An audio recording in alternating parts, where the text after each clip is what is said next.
Hello mga ka-anime! Welcome back sa ating channel. At bago tayo mag-umpisa sa panibagong kwento, mag-i-intro muna tayo.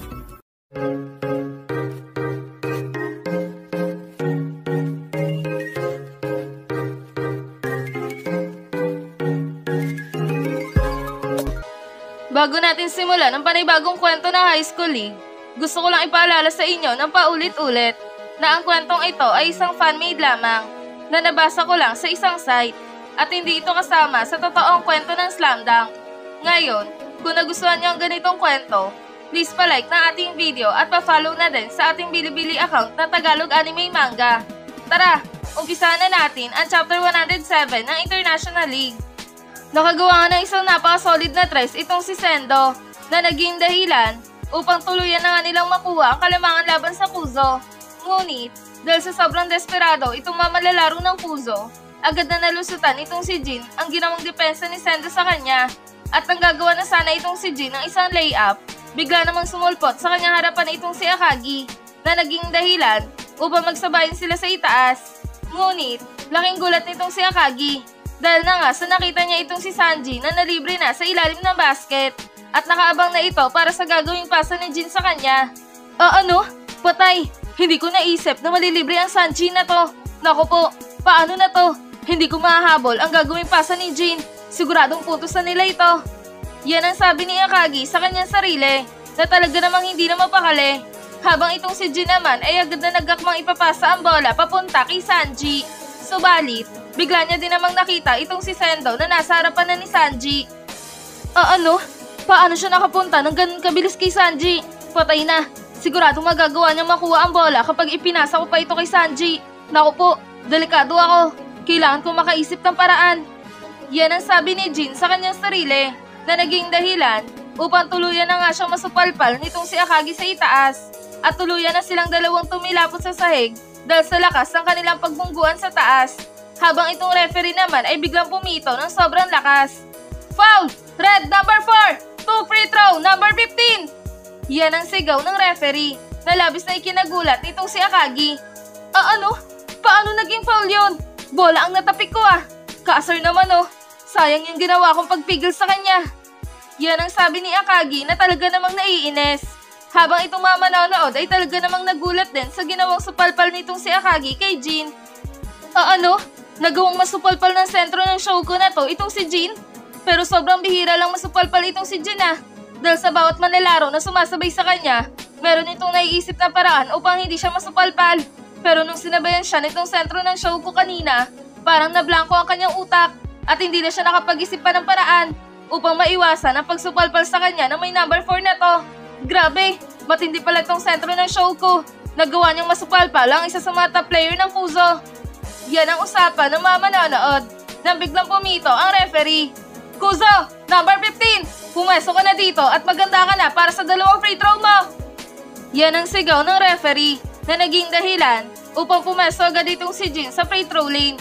At nang itinira na ni Jin ang kanyang isang free throw, agad din naman itong pumasok sa kanilang basket. At nang itinira na ulit ni Jin ang kanyang ikalawang free throw, pumasok din naman ito ulit sa kanilang basket na naging dahilan upang maibaba na nila sa isang puntos ang kalamangan ng Shouko sa kanila. Sa kabilang banda naman, hawak na ng Shouko ang bola at dinadala na ito ni Ryota papunta sa kanilang basket. Team, ayos tayo! Huwag nating hayaan na makahabol sa atin ang kupunan ng Kuzo. Mitsui, maghanap ka na magandang pwesto sa rainbow area. Sendo, higpitan mo ang box out sa ilalim ng basket. Pati ikaw, Captain, higpitan mo ang pag-box out sa ilalim ng basket. At ikaw, Fujima, tayo ang gagawa ng play dito. Kaya naman, focus lang dahil gagawa tayo ng isang siguradong puntos. Yan ang sabi ni Ryota, sabay dribble ng bola papunta sa kanilang basket. Nang biglang sumigaw din itong si Jin. Okay team, tayo din. Huwag nating hayaan na makapuntos ang kupunan ng Shouko. Kaya naman, pumwesto na din kayo at imantuman natin ang mga manlalaro nila. Dali na team, pwesto na. Hindi sila pwedeng makagawa ng isang play dito. Yan ang sigaw ni Jin. Sabay dinipensahan na itong si Ryota ng sobrang higpit. Ano na Bansot? Paano kayo makakagawa ng play kung mahigpit ang depensa namin sa inyo?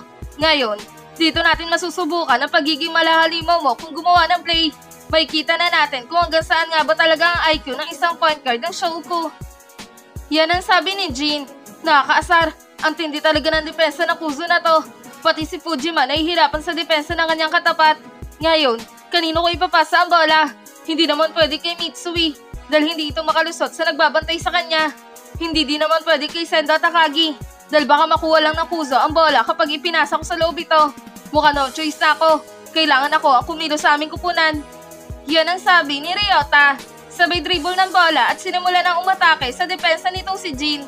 Ngunit, laking gulat ni Ryota dahil ng pag-dribble niya ng bola, hindi na ito bumalik pa sa kanyang kamay. At nang paglingon nito sa kanyang likuran, nakita niya si Jin na hawak na ang bola ang hawak niya kanina. Ano? Paano niya yun ginawa? Nasa harapan ko lang siya kanina. Ang bilis. Grabe, sobrang bilis niya. Para siyang kidlat na bigla na lang nawala sa aking harapan at kinuha ang bola sa akin na walang kahirap-hirap. Nakakainis. Hindi ko inaasahan ng ganitong pag-atake niya. Yan ang sabi ni Ryota sa kanyang sarili na talaga namang nagulat sa ginawa ni Jin sa kanya. Huli ka! Best point guard ka pala. Kung ganyan lang ang point guard na ipinagmamalaki ng Japan, siguradong easy win lang kami dito dahil walang kahirap-hirap namin kayong tuturugin. Ngayon, tuturuan kita Ryota. Panoorin mo aking gagawin. Yan ang sabi ni Jin na talaga namang nagawa ng makuha ang bola laban sa opensa ni Ryota. At nang malapit na itong si Jin sa kanilang basket, agad rin naman siyang tumalo ng mataas at takmang gagawa ng isang layup. Ngunit, laking gulat ni Jin dahil sa biglang may isang manlalarong tumabon sa kanyang anino. At nang paglingon nito sa kanyang likuran, nakita niya itong si Akagi na talaga namang sinasabayan na siya sa itaas. Hindi mo yan magagawa, Jin, dahil hanggat nandito ako sa loob ng court, walang easy points na magaganap para sa inyo. Ngayon, ako din ang magtuturo sa iyo kung paano ang tamang depensa. Kaya naman, ihanda mo yung sarili mo dahil hindi kita hayaan na makapuntos dito. Yan ang sabi ni Akagi na talaga namang akman susupalpalin na itong si Jin. Ano? Andito agad siya? Pero paano? Kakaiba talaga ang mga malalaro ng show ko na to. Napakabilis din ang kumilos. At itong lalaking to, kahit na malaki siya, nagagawa niyang kumilos ng mabilis. Nakakamanga sila. Pero kahit na ganun pa man, hindi dapat ako mawala ng pag-asa. Kailangan magawan ko to ng paraan. Yan ang sabi ni Jin sa kanyang sarili na talaga namang sobrang naiinis. Nang biglang sumigaw si Ishido ng sobrang lakas sa may gilid ni Jin. Captain! Ipasa mo ang bola dali! Ako na ang tatapos sa posisyon na to! Kukunin na natin ang kalamaan sa show ko!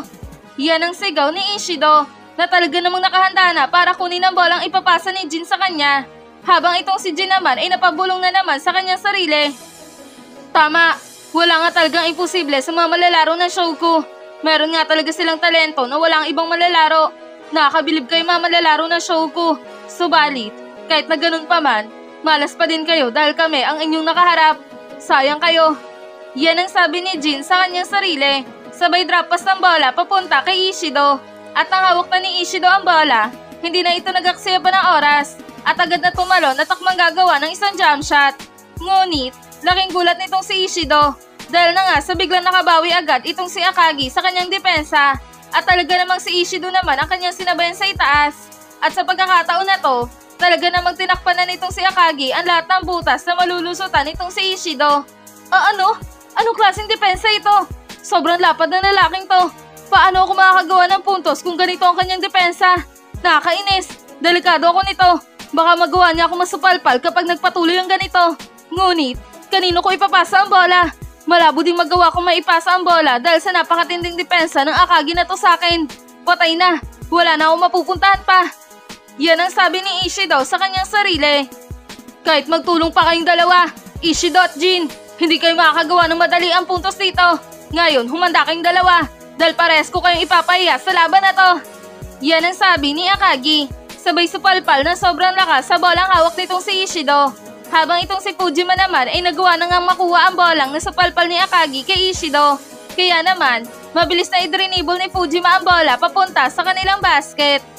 Team, bilisan natin! Pagkakataon na natin ito para makapuntos. Huwag nating sayangin ang ginawang depensa ni Akagi. Kaya naman, bilisan yung pumeso dahil atin na ang posisyon na ito. Yan ang sigaw ni Fujima. Ngunit, agad din naman itong napahinto dahil na nga sa bigla siyang binantayan ng mahigpit ni Sanji. Huwag ka magpapakasigurado makakagawa kayo ng play dito, Fujima. Dahil walang madali ang puntos din na magaganap mula sa inyo.